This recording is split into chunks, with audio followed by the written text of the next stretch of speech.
donc loolu la maintenant bu ngeen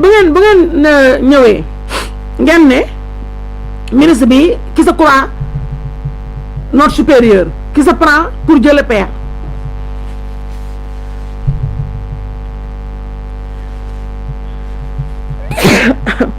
Lamine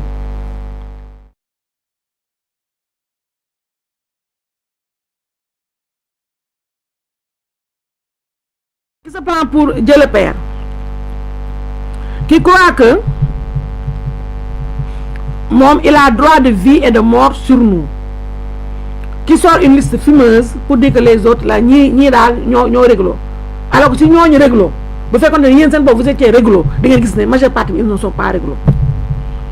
et ils ont raison am na si ñoo xam ne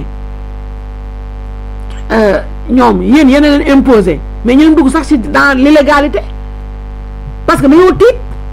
ñu xëy suba dugal sax ay millions benn waay jógee fële ne la yow boo joxewul lii te lépp nag amul benn soubassement juridique dinaa ñëw léegi samay conseil juridique ñoo ma ko préparé liiral leen ay pàcc ci code de la presse bi loo xam ne moo tax moom man nañ su ma taxawee man Aïssatou Diop Fall ne su ma gouvernement Sonko bëggee jaay doole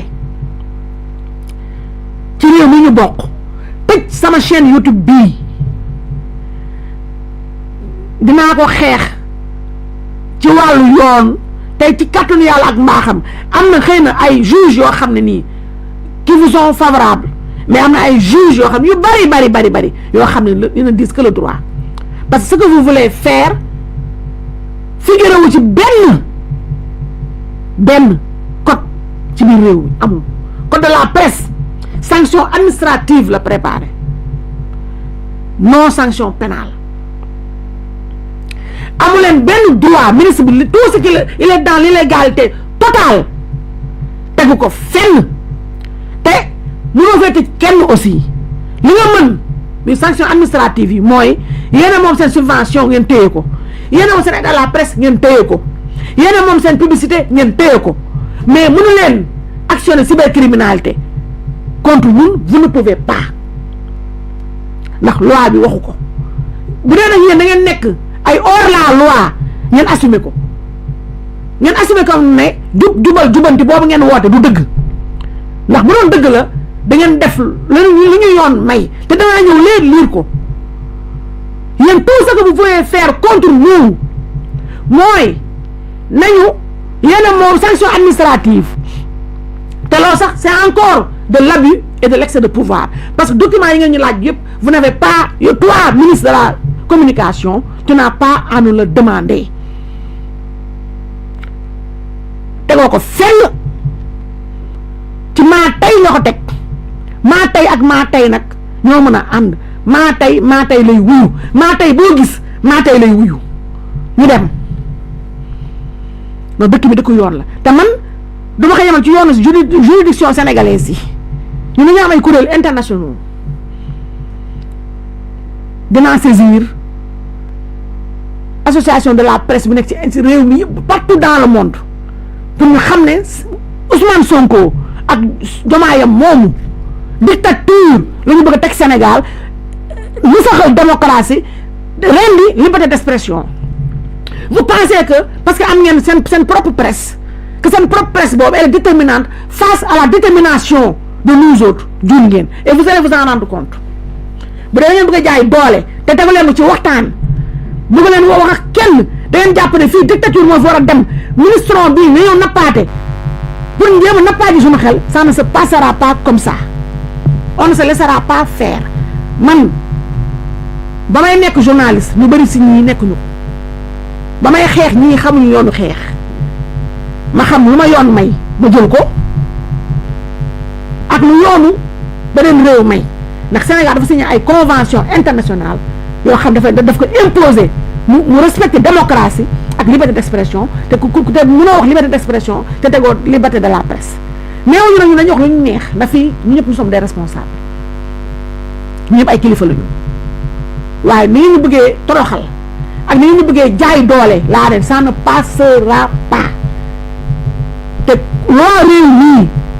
mayu leen li ngeen bëgg a def loi réew mi mayu leen ko ngeen xam ko ñu xam ko ngeen bëgg a def maa tey bu ngeen defee maa tey ñu tax ñu def maa tey ñu xam ne réew mii royaume du royaume république la te république boo xam ne dafa tegu ci ay charte fondamentale constitution moo ñu may ñun ñu créer ku mun a képp ku mu créer entreprise de presse nga créer entreprise de presse moo tax gis ñu moom am entreprise de presse bañ a nekk sax ay journaliste nekk ay commerçant wala ay leneen ak leneen loolu constitution la bu ngeen bëggee loolu changer demaat leen ci constitution bi ngeen def référendum Sénégal génn voté ko code de la presse bii ba doon ministre bi bëgg ko tax a jóg ak bëgg na def lu baax code de la presse bii nga xam ne disposition yu bari xewi na nekkatul d'actualité wala dafay nësaxal pratique journalisme ci réew mi parce que code de la presse bi ñun ni ko tëggee woon après Macky Sall ba mu ñëwee yokk na ci ay amendement ay affaires yooyu ci ay décret ak ay kenn xamul yokkaat ay affaires yoo xam ne nii day ànd ceeg ay journalistes yoo xam ne dañu àndoon ak moom ñu dem fexe ba am loo xam ne téye nañ ko tënk nañ ko ci ñun kon tey jii yow mënoo nga ñëw ne ministre bii mënoo nga ñëw ne xaaral ñu ma toog ak journalistes yi ñu xool nu ñu defee toilettage de ce code de la presse là ba méngoog jamono YouTube bii dugal ngeen presse en ligne mais maîtriser wu leen moom leen internet ban chaîne YouTube fii Sénégal ngeen mën a tere mu émettre Moussa Bokar Thiam barki dem ba ngeen nekkee yéen ci opposition bi tëju fi woon TikTok restreindre ko ak yeneen réseaux sociaux après lu Sénégalais yi def VPN lañ jël man soo ma neexee ma toog fii Sénégal Public SN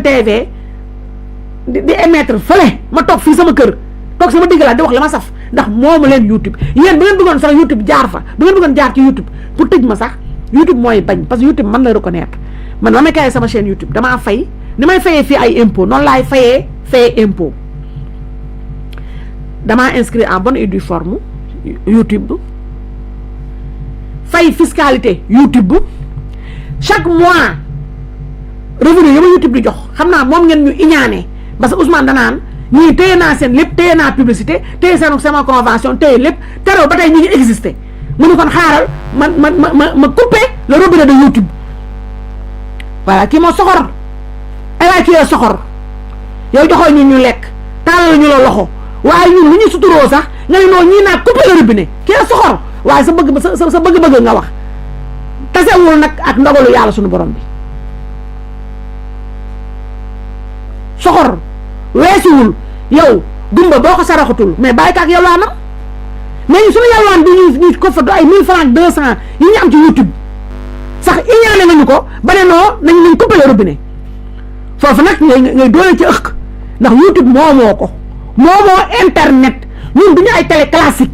man dégg naa ngeen ne da ngeen ne moom ministre bi gis naa ko keroog mu def conférence de presse naan waaw day def xaw ma dañuy waaj dugal assemblée nationale ay xaw ma lan pour réseaux sociaux internet loolu encore ki laa fee ak ñi nga àndal Sénégal yéen ko fa teg pa boobu Omar Ndiaye yéen ko fa teg dajaloo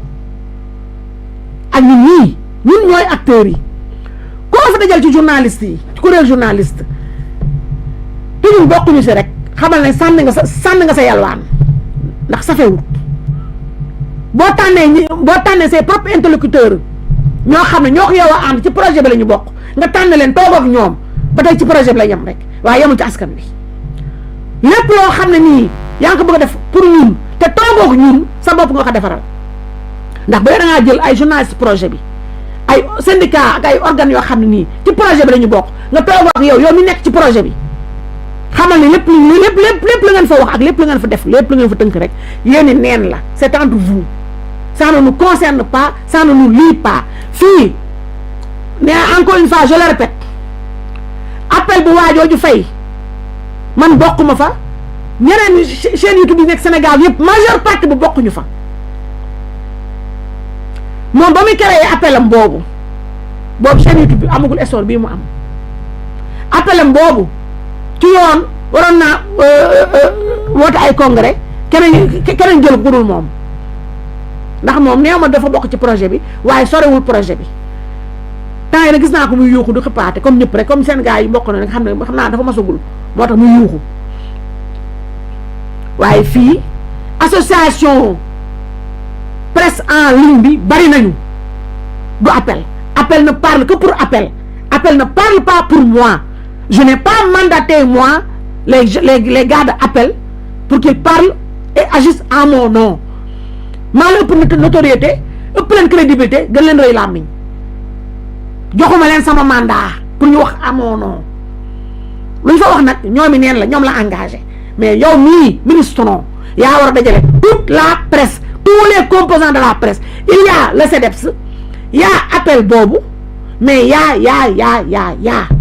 boo jëlee toog ak waa CDEPS kese toog ak Sénéra toog ak Synpics toog ak appel waajooju fay te toog wax ñeneen ñi ñooñu ko toogal ñoomi neen la Synpics c'est pas son rôle Synpics c'est un syndicat qui défend les journalistes te defe naa ni sax seen Bamba Kassé mandaawam jeex na Sénéra pa bale Omar Ndiaye si yéen la bokk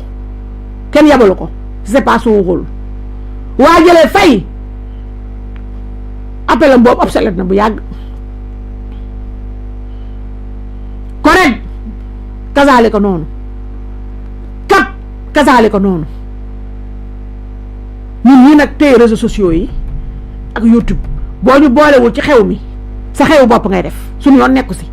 bu ñu teree ñu doxal li ñu doxal jàkkaarloo yow de la xam de pied ferme da nga xam ne dëkk bii dëkku yoon la te moom leen réew mi moom leen yoon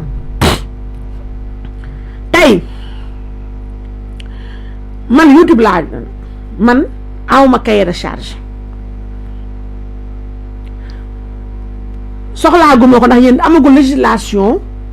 bu dugg ci web TV dinaa ci ñëw léegi dinaa wax lu loi bi wax ak lu code de la presse bi wax ngeen xam ne fii ay dof nekk ñu fi télé classique yi ak télé traditionnel yi mooy ñu dem ci ay TNT yi ñooñu ñoo am cahier de charge ñooñu la Sénéra di autorisé ndax ñooñu état moo leen couvrir yéen a yor seen ay signal moo tax ñuy fay ay redevance TNT di ko fay TDS ndax même spécificité technique yi état moo koy vérifier di ko garantie yéen ay câble ak ay fil ñun fi ñu toll nii ñun fi ñu nekk ñun boo bi ñu féetee mooy télé ci poche internet amul état benn état ci àddina bu ko boo xam ne mën nga ko contrôler ba koy neutraliser mënul nekk ba ngeen bëggee interdire de diffusion Public SN TV comme toutes les chaînes YouTube du Sénégal da ngeen koy tere te même avec ça vous allez lire l'heure parce que vous ne pouvez pas le faire YouTube reconnaître leen moomu leen ko budget communication YouTube donc mooy 100 fois budget Sénégal ñun ba ñuy inscrire ba ñuy créer suñu chaîne YouTube yi en tout cas man te lii man mooy ñëpp YouTube chaque mois ñu fay ko impôt fay fisc fay lépp YouTube donc YouTube kese moo mën a tëj chaîne YouTube la preuve semaine bii passé yéen état Sénégal da ngeen bëgg a tëj yëpp mënu leen ma tëj tëju leen ma YouTube moo ma tëj te moo ma ubbi kon yéen fan ngeen jaar ba tëj ma te YouTube sax ba may tëj dafa am ay charte ay critères te moom du ñoo tëj brutalement dafa am ay yoon yéen moom leen ñu vous ne pouvez pas ñun web ñun ñu yor internet la internet lañ yor mënu leen ko YouTube donc moo mun suspendre arrêter wala restreindre mais yéen vous n'êtes pas YouTube kon xam nga loolu tamit mooy fooy sa xel ak nax sénégalais yi état du Sénégal mënul tëj YouTube mënu ko ba pare amu leen benn disposition légale bu leen may ngeen ñëw songu presse bi amul mënul nekk c'est pas possible dama ñëw léegi ma ñëwee la li nga xam ne moom la ma sama conseil juridique yi parce que man ni ma wax tout le temps duma xusmaa ñepp kenn duma ñeexu ñebe kenn aussi bu ngeen ñu bëggee jaay doole ñu jël dëgg opposé leen ko damay lire constitution du Sénégal bi nga xam ne moo sut lépp luy loi ci mim réew du Sénégal li mu wax en son article 11 constitution du Sénégal laay wax mënu ma wax na traduire ci olof waaye dama leen wax li constitution bi wax création d'une entreprise de presse article 11 de la constitution du Sénégal la création d'un organe de presse pour l'information politique économique culturelle sportive sociale récréative ou scientifique est libre article 11 constitution du Sénégal et n'est soumise à aucune autorisation préalable constitution Sénégal moo ne ci article 11 am ne pour créer organe de presse fii ci réew mi ak bu mu ci mën a doon muy information politique économique culturelle wala sportive sociale récréative mooy divertissement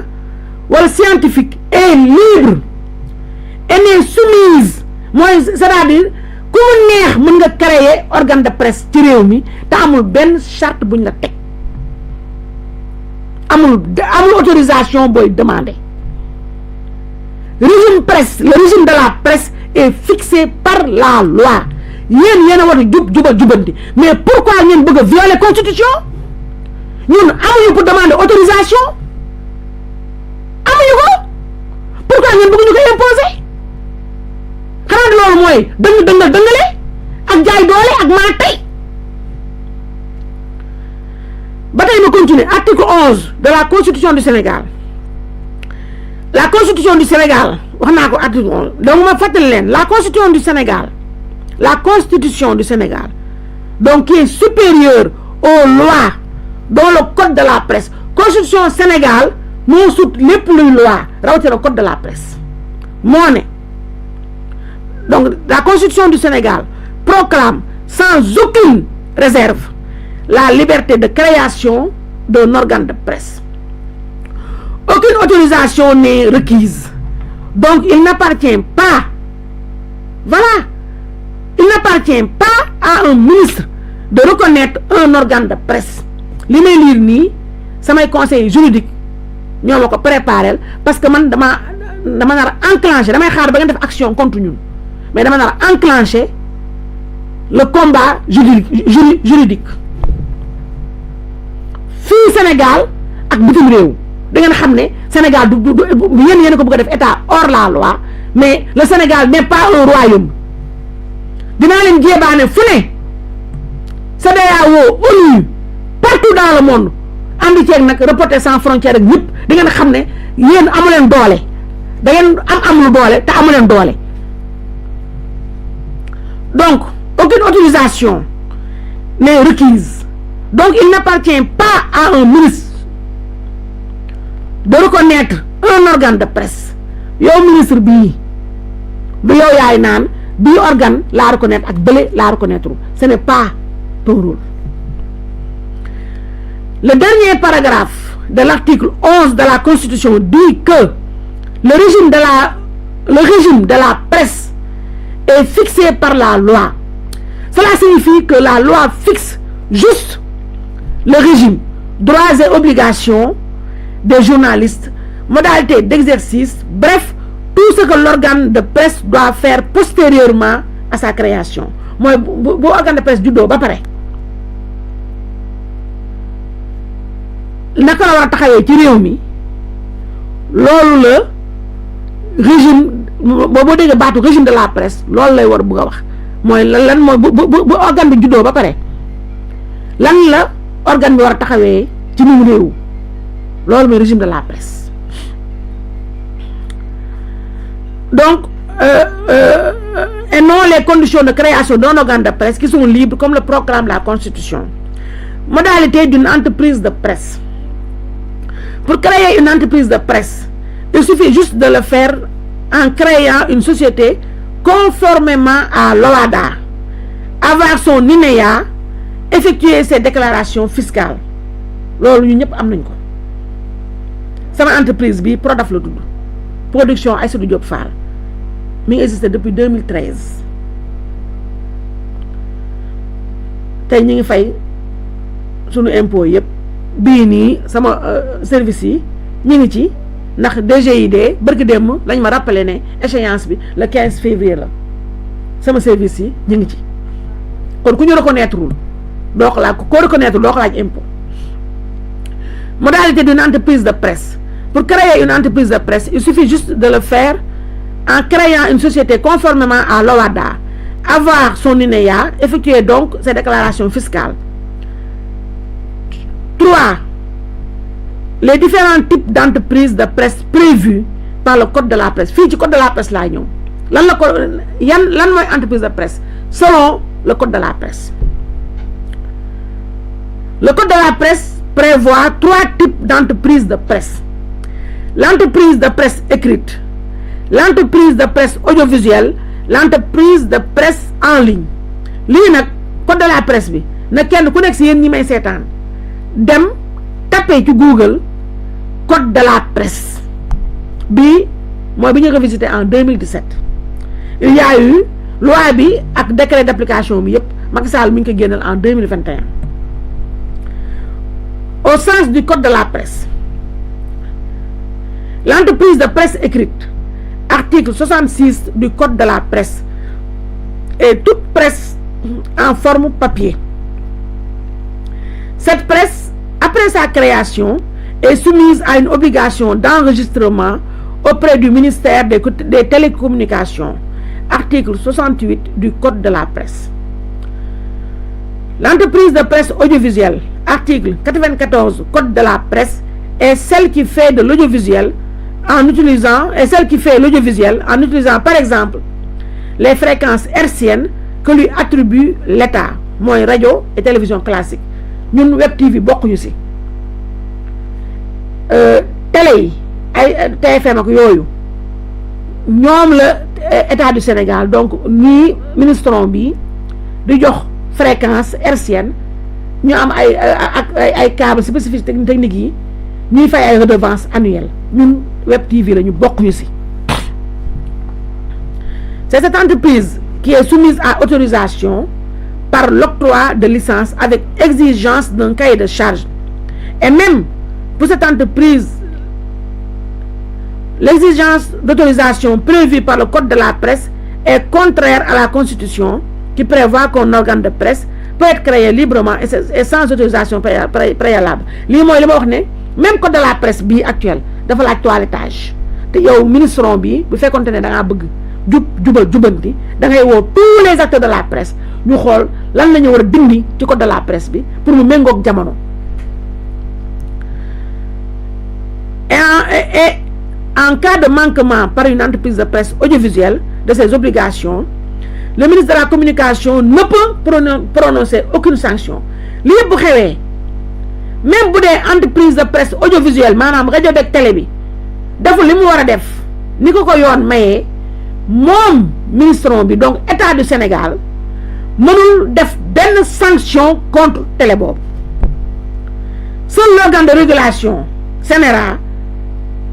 peut prononcer des sanctions. CNRA donc nga xam ne mooy organe de régulation bi te nga xam ne CNRA sax ci boppam dafa xewi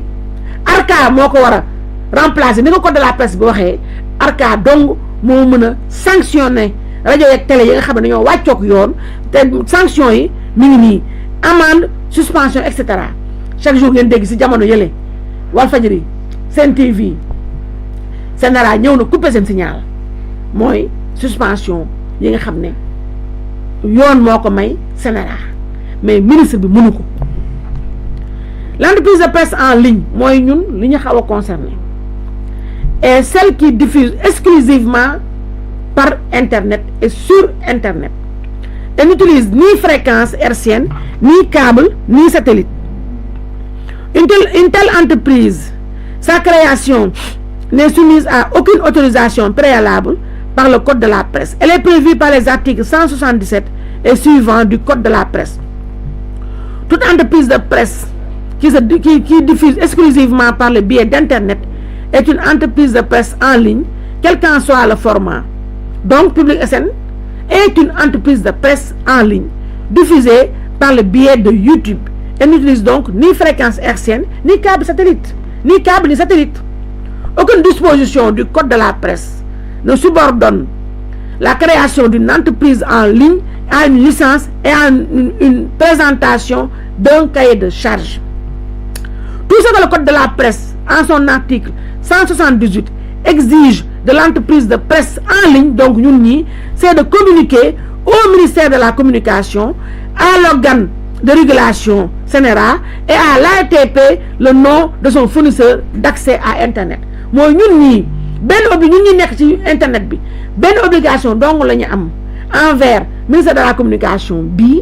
envers CNRA et envers ARTP mooy ñu wax leen ban fournisseur d'accès moo tax ñu mën a jot ci Internet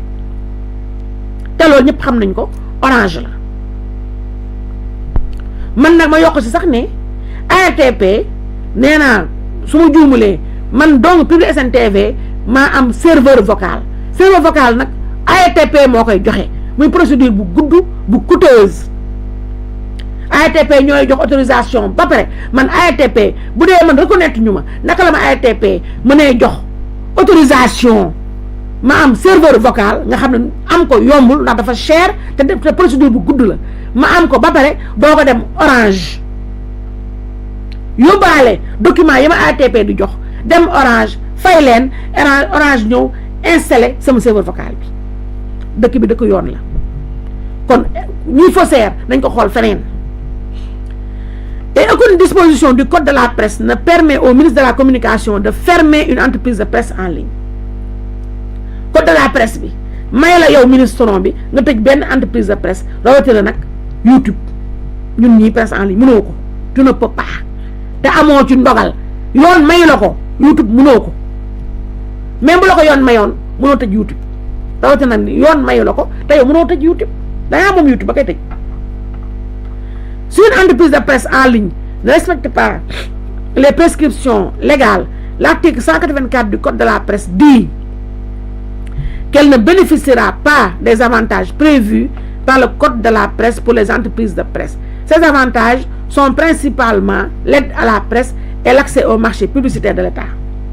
Barki démb gis nañ ko ministre bi mu toog jàkkaarloog àddina nangu presque téye ci loxoom marché publicitaire yi pour xañ ko ñu mel ni ñun. sanction boo gisee la mën a def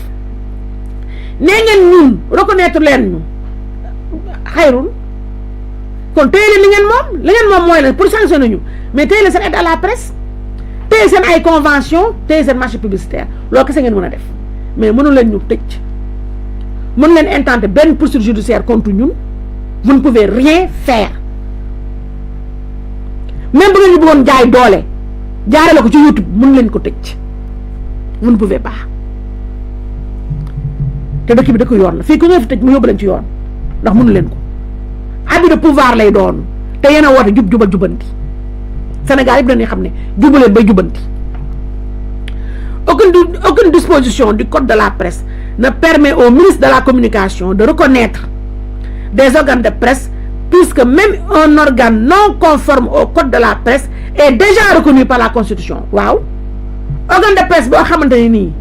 mais fii ñaata organe de presse ñoo fi ñaata organe de presse ñoo fi ne organe de presse boo xam ne code de la presse sax reconnaître ko am na droit exister parce que Constitution moo ne créer organe de presse amul autorisation c'est libre kon bu ngeen bëggeen soppi loolu dem leen ngeen soppi Constitution bi te pour laal Constitution bi référendum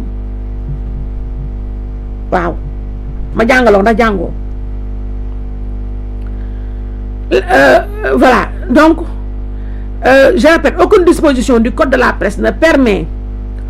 au ministre de la Communication de reconnaître des organes de presse, puisque même un organe non conforme au code de la presse est déjà reconnu par la Constitution et n'encourt que des sanctions administratives que le ministre ne peut prononcer, mais qui relèvent de la compétence du CNRA. Même sanctions administratives, yow ministre de la Communication, mënoo ko prononcer ndax loolu du sa rôle yoon mayu la ko sa fonctionnement ci biir boo jógee si sa fonctionnement sa obligation yow ak say devoir loolu mayu la ko CNRA moo mën a prononcer contre ñun sanction administrative yi ma wax sànq mooy aide à la presse du ñëw si ñun ak yeneen loolu mënoo ko comme nii tamit suspendre ñu yow mënoo ko CNRA moo ko mën bu CNRA ñàkk fayda nag ba bàyyi la parce que Omar Ndiaye moo fa ne Pa Omar Ndiaye moo fa nekk nga xam ne ci projet bi la bokk donc bu dee Pa Omar Ndiaye may na leen yéen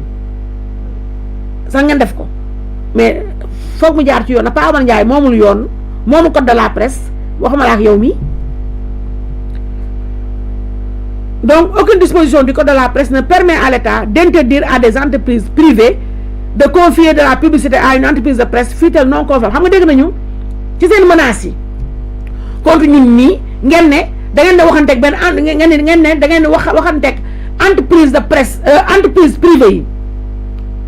pour ñu bañ ñoo jox ñun ay convention bañ ñoo jox publicité même loolu yoon may mayu leen ko code de la presse mayu leen ko constitution mayu leen ko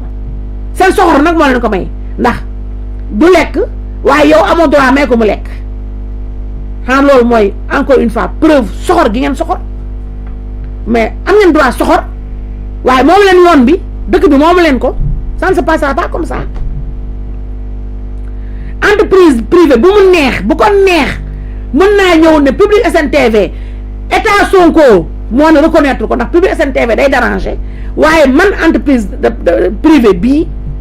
moo xam damay jaay ndox damay jaay lekk wala damay coiffé wala damay nangam mais dama Aïssatou Diop Fall moo ma doy ci sama publicité dama ko koy jox te kenn mënu ci dara mu leen intenté benn action judiciaire contre entreprise boobu rawatina contre man mënta ne yoon mayu leen ko code de la presse mayu leen ko bu ngeen ko bëggee may seen bopp nag fi ngeen ñuy fekk cybercriminalité kenn dégg naa la Petit Dia naan waaw entreprise non reconnue yi bu ñu bëggee dëggal ba du ko leen di émettre cybercriminalité la ñuy boole déjà cybercriminalité man damaa yërëm ña fa ne les valeureux policiers yu nekk foofu enquêteurs yu xarañ ñu fa ne dama leen a yërëm parce que Ousmane Sonko dafa defee ne ak njabootam dañoo foog ne cybercriminalité ak foyekaay la dañu foog ne ñi fa nekk dëgg-dëgg c'est presque xanaa boog yéen a ngeen foog ne ña fa nekk mais c'est des policiers de seconde zone ba kat ñett ngeen cybercriminalité parce que yéen ci réseaux sociaux rek ngeen gëm cybercriminalité lu ngeen ko bëgg a teg loolu teg du róoram cybercriminalité du moom mooy ñëw naan dafa ñu tëj ñun mënu ko te du ko def ma liiral leen lii te li may wax nii li may liir nii sànq ba léegi lu ma sama conseil juridique yi préparé la ñu tënk ko ci ñu tibbee ko ci loi constitution réglementation constitution ak code de la presse cybercriminalité laa bëgg a ngeen xam yow ministre ak le Petit Dia boobu ngeen xam ne cybercriminalité nekk benn instrument du foyekaay seen loxo boo xam moo ngeen nappee nit ñi rawatina ñun. La cybercriminalité n'a pas pour rôle d'être le gendarme de la conformité des entreprises de presse en ligne. Son rôle, c'est de traiter les infractions commises par le biais d'un système informatique. Maanaam, collecte frauduleuse de données personnelles, injures, menaces par le biais d'un système informatique, etc. Donc, l'utilisation de la cybercriminalité dans la régulation des entreprises de presse serait illégale. Cybercriminalité, li ko tax a jóg mooy comme son nom l'indique crime yi am ci internet wala délit yu nit commettre jaaree ko ci internet mooy nga saaga nga def fausse nouvelle wala yooyu la loolooy domaine cybercriminalité mais cybercriminalité yow ministre mënoo ko actionné ne ko demal nga tëj Public SN TV parce que conforme wul à la loi déedéet ndax ñun loi moo ñu protéger constitution ndeyu loi yi moo ñu may ñu taxaw fi ñu taxaw bu ngeen bëggee nekk dans l'illégalité nag yi moo tax ma ni ñun ñi ngeen wooy hors la loi yéen yéenay hors la loi ndax yow ministre yaa tëju sa biir néeg sa biir bureau bee ànd ak ay ñu kenn xamul ñu la ñooñu ay journaliste lañu ñu la doon la nga rëdd mais comme yow xamoo ci métier bi dara te jéemoo laaj ñu xam nga jël ay nit dugal leen sa biir ruq pour ñu dóoral la matel la presse di nga xam ne yow la ñuy mate mais pas nous. Pour terminer ñun su ma nee ñun mooy man Aïssatou Diop Fall ak samay conseil juridique da nga ma woowee ci xeexu justice wala ngeen teg ma lenn loo xamante ni yoon mayu leen ko ngeen bëgg a jalgati yoon jaay ñu doole bu ñeneen ñu noppee man duma noppi bu ñeneen ñu nangoo ngeen jaay leen doole ci seen pas-pas ak ci seen dëgg man duma ko nangu. Recours yi may def man mooy yii ma leen di au plan national bépp décision de fermeture bu ngeen jël contre Public SN TV ak entité yi nekk ci ginnaaw Public SN TV ndax bëri naa ay entité Cour suprême laay jël xam nga waa CDEPS dafay ñu recours contre la cour au niveau de la Cour suprême ba tey dégguma ci dara waaye loolu ñoom la mais man Aïssatou Diop Fall bépp décision illégale bu ngeen jël contre sama entreprise de presse bii dinaa ko reyanteeg yéen ba mu saf sàpp Cour suprême laaj la sama avocat yi dem pour qu'on applique la loi. Toute décision de fermeture contre Public SN TV et ses entités vous coûtera très cher parce que j'irai avec mes avocats au niveau de la Cour suprême. da ngeen xam ne man bokkuma ñu ñëw taxaw gi yéen di jooy man duma fi jooy ndax y a pas matière à pleurer te samay rangooñ Ousmane Sonko ak njabootam tuuti nañu pour tuur ko wala pour gis ko jooyuma am sax envie jooy j'ai plutôt envie de rire parce que 54% ñi leen faloon rëccu nañ ko bi leen la am envie jooy mooy pour ce que ce pays est devenu sur entre vos mains mais parce que yéen seen yu ñàkk fayda yi ngeen def ngeen am defe na ma naa taxaw di jooy saraxuwuma leen aussi je ne vous demande aucune faveur saraxuwuma leen demandé wu ma leen benn faveur li ma yoon may laay jël par force maa tey ngeen di def ma tontu leen nag maa tey mooy tontom dëkk bi dëkk yoon la te mooma leen dëkk bi mooma leen yoon dàqu leen ñu jàng ëpp leen ñu fit dàqu leen ñu xeex te ñun ci dëgg lañ ko teg yéen ci soxor ngeen ko teg ak bon mais ñun ci dëgg lañ ko teg Public SN TV bala ngeen ko tëj da ngeen daw safaak marwa sama avocat yi kon pare nañu bépp décision de fermeture bu ngeen jël contre Public SN TV dinaa contester décision bi ci Cour suprême te duma taree ubbi ndax mooma leen YouTube Gambie laay daw fee ubbi fa sama chaîne toog fii sama kër di taal sama chaîne YouTube parce que mooma leen ma te dara lu xew mooma leen YouTube mun leen tere kenn mu tàkk mun leen ko seen xel ngeen di fawee ak di waxee seen xol ndax da ngeen a soxor waaye mun leen téye tëj benn chaîne YouTube mun leen ko te bras de fer bi ngeen di woote man na dinaa leen si fekk si dawuma daayuma xefuma rafuma maa tey ngeen di def ma tontu leen ak maa tey sur le plan national donc mes avocats maa ngi xaar rek action laay xaar action bu ngeen def réaction topp ci au plan international nag waaw kay ñi ma amee avocat Sénégal noonu laa ko amee international Cour de justice de la CEDEAO dinaa ko saisir contre malversation ak dictature bu Ousmane Sonko ak njabootam di teg Sénégalais contre la démocratie et la liberté d'expression donc la liberté de presse dinaa leen jébaane partout di ngeen xam ne man duma petit journaliste di ngeen xam ne man sama 25 ans de carrière yii ma def teg li ma teg fii ci réew mi bitim réew laa ko gën a tekkee ndax damay jigéen di journaliste di jeune di xale def fii ci Sénégal ci wàll bi ma nekk loo xam ne nit mënu ko fay te nit mënu ko nié ni ñu amee Canada yéen amee benn Canada des Trump sax mun leen ko woo seen ministre de la xaw ma lan juge kii bee maire bee ngeen teg ci affaires étrangères Canada des bu ñu yor mënu woo kenn mu wuyu waaye Aïssatou Diop Fall ba muy tedd ak ba muy tekki boobu yéen toltalaan ci bedd yi man bu ngeen ma songee ngeen xam ne song ngeen daalinkoor laal ngeen laalaanke naa leen jébaane partout dans le monde yéen a ma jaraa ma def campagne internationale ñu soxla ñu visa bii laay dagg mais cëpp partout dans le monde te fa ma taxaw yéen di ngeen dégg fi ngeen toll di dégg déflagration yi da ngeen xam ne man bokk ñu laa du ma journaliste du ma n'importe quel journaliste du ma journaleuse du ma apprenante 25 ans de carrière laa fi nekk di état xam réew mi muy doxee xam bitim réew ni muy doxee yéen ngeen ay état boo xam ne xam ne sa luy état bi ngeen for ko ci mbedd bi ngeen ko foree fi ngeen may fekk cour suprême